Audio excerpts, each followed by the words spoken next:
friends, it's Gwen. Welcome back to my channel. Today I'm here to start a very exciting mini series on my channel. You may have noticed that I kind of get a bad rap as far as like being really harsh with books, and that people say like, you don't like any books, Gwen, but I actually do like a lot of books. So this mini series is here to focus on all of my favorite books. I always say that I love thrillers, I love romance, I love contemporary, and I love poetry. So those are the 4 different genres that I'm going to focus on.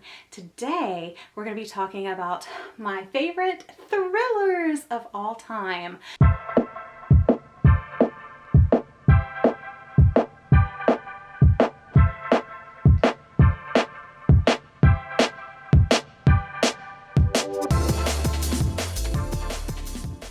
So I may have not put some on this list that you would think would be on this list. I mean, I think I kind of did cover everything. I like looked through my shelf. I looked through my Goodreads. I really tried to pick a nice healthy dose of my favorite thrillers of all time. Let's go ahead and jump into my favorites because I'm so excited to share my favorite thrillers with you guys. The only YA book I have on my entire list of thrillers is Sadie by Courtney Summers, and I loved this one, you guys. It has podcast elements. It's about a sister relationship. One of the sisters goes missing and the other sister is looking for her, and it's just really good, really well paced. If you're looking for an audiobook, highly recommend this one. So next up, I loved Go on the Train by Paula Hawkins. I read this when it first released and I didn't have a copy. I borrowed it from the library, and then I actually found this secondhand. I forget exactly where I got it secondhand. I think it was like the thrift store, but yeah, I finally have my own copy. This is about a woman that rides the same train, the same like route every single day, and she passes by this house that she thinks she knows the people in these houses. She gives them names, she gives them lives, like what they do, who they are, how their relationships with each other are, and then one day she sees something that she becomes very curious about, and she starts to like try to investigate that. Next up is The Perfect Wife by J.P. Delaney. This is more of like a sci-fi speculative fiction thriller, but I really liked this. It's about a man that creates his perfect wife. Like it's like a machine or like a robot based off of his real life wife. All right, next up is one that I haven't read in a very long time, but Perfect Days by Rafael Montes. This one is a thriller about a guy that kidnaps a woman and takes her around Brazil. This one is My Lovely Wife by Samantha Downing. I love this. It's about a husband and wife killing team. I also have Turn of the Key by Ruth Ware, which is about a lady that goes to work in this like smart home and weird things start happening. Also The Night Swim by Megan Golden, which is also a podcast thriller, which I really like. She's a true crime podcaster that goes to cover a trial about a rape case. And The Butterfly Garden by Dot Hutchinson on this list, even though I don't know if it's like a thriller or a horror, but I think it is more thrilling than it is horror. I don't know, it's kind of both, but yeah, I really liked this. It's about a guy that kidnaps young girls. He names them after butterflies. He tattoos butterfly wings on their back, and he rapes them and kills them and puts them in glass.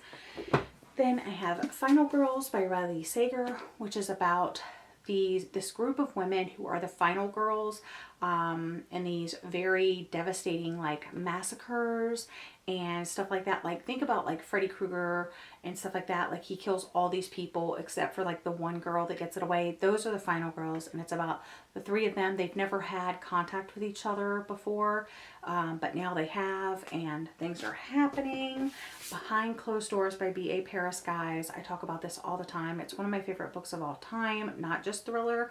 But yeah, this is really messed up. It's basically about the seemingly perfect couple and what actually happens behind closed doors.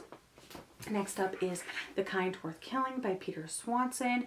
I think this is the first Peter Swanson book I read. Maybe that's why I find it like one of my favorites. But this is about a man and woman that meet in an airport, and the lady agrees to help the guy kill his wife. Then we have The Wife Between Us, which I don't really remember too much about. A jealous ex-wife. She's obsessed with her replacement, a younger woman. It's like this love triangle thing. It's twisted and crazy. I loved the one by John Mars. It's a fast-paced thriller about an app that tells you who you're genetically matched for and the repercussions of that. The Last Mrs Parish, I also liked this one. I think I would have liked this one a little bit more if I wouldn't have had the comparison to like what it reminded the other reader of. But yeah, I really liked this one, so I just don't want to say too much. Lock Every Door by Riley Sager was also good. I wasn't like totally satisfied with the ending, but the build up and the atmosphere was all really wonderful. The Silent Patient by Alex Michaelides. How do you say his last name? Anyway, I really liked this one. I don't think I liked it as much as other people did. I think I rated it like 3 or 4 stars, but other people were like 5 stars, best thriller ever. But yeah, I liked this one. The Woman in the Window by A.J. Finn. I know this is either like a hate or a love type thing. This is about a woman who is an agoraphobe who sees something outside of her like house's window, and she wants to help or investigate, but she can't because she's agoraphobic and she can't go outside of her house. She's also like drinks a lot and there's medication involved, so you just don't know like what to believe. The Last Time I Lied by Riley Sager. Love this one. I'm going to be reading this month, and I'm going to be on the Currently Reading book club live show on the 27th of September with Allie, Marcy, Gabby, and myself, and we're going to be discussing this. It's about a it's about a woman that returns to a summer camp that she went to when she was a young girl, and somebody went missing, and she's like trying to dig up the clues and figure out what really happened. I also, of course, have my favorite thriller of all time, No Exit by Taylor Adams, which is about a girl that gets snowed in at a rest stop and sees a girl in a cage in the back of someone's van, and she's trying to figure out whose van is it, how did the girl get in there, how can she get her out, and it's just really heart pumping and really thrilling. I also have The Guest List by Lucy Fowley. I recently read this year, absolutely loved it. It takes place on an island during a wedding, and there's all these different perspectives, and it's kind of like Clue. You're trying to figure out like who done it, who like went missing or who died or whatever. Really good. I also really like If We Were Villains by M.L. Rio. This is about a group of 7 friends. They go to this conservatory school. They're all like Shakespearean actors, and the story starts with one of the 7 friends being released from jail, from prison, after like 10 years, and he's retelling the story to the man that put him behind bars, like what really happened. That one's really good. Of course, Home Before Dark by Riley Sager. I get so much bad rap about saying that this has plot holes, but like it literally does have plot holes, but I still really enjoyed it and rated it 4 stars and consider it one of my all-time favorite thrillers. So Behind Her Eyes by Sarah Pemborough. I read this a while ago, but I remember absolutely loving it, and that ending was just really shocking to me. A little bit slower paced at times, but I really liked it. Ruth Ware's The Death of Mrs. Westaway. I really liked the house that our main character goes to. She gets this letter that says, hey, come secure your inheritance. So she goes, and then all these other people are there, and it's just a wild ride. The Woman in Cabin 10, also by Ruth Ware. I read this one a long time ago as well, but it's about a journalist who something happens to her at the very beginning. But she has this job where she gets to go on this like luxury cruise ship, and it's a smaller cruise ship. There's only like so many cabins, and I think she's getting ready for like dinner or something like that. So she ends up bumping into the woman that's staying in the cabin beside her, the woman in cabin 10.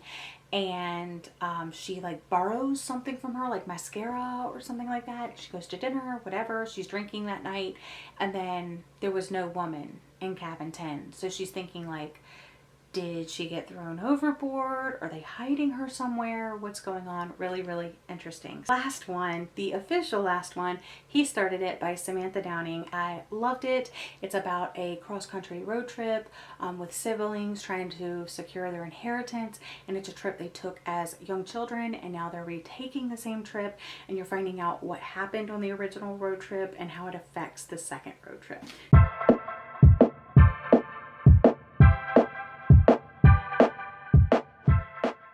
So those are my favorite thrillers of all time. Let me know if there was anything you were shocked by. Probably not, because I literally talk about these books all of the time. For the books, these are the thrillers that I love. So that's all for today's video. Look out for my romance, my poetry, my contemporary, and I don't know if I'm actually going to be able to have a contemporary one, because I have a very select few contemporaries that I would consider outside of romance, outside of like thrillers, because some of these thrillers are obviously contemporary as well. So I'll see what I can do, but definitely look out for a poetry and a romance video like this, sharing all of my favorites. But that's all for today's video. Thank you so much for watching. I hope you're having a great day or night, and I'll see you guys again in my next video. Bye!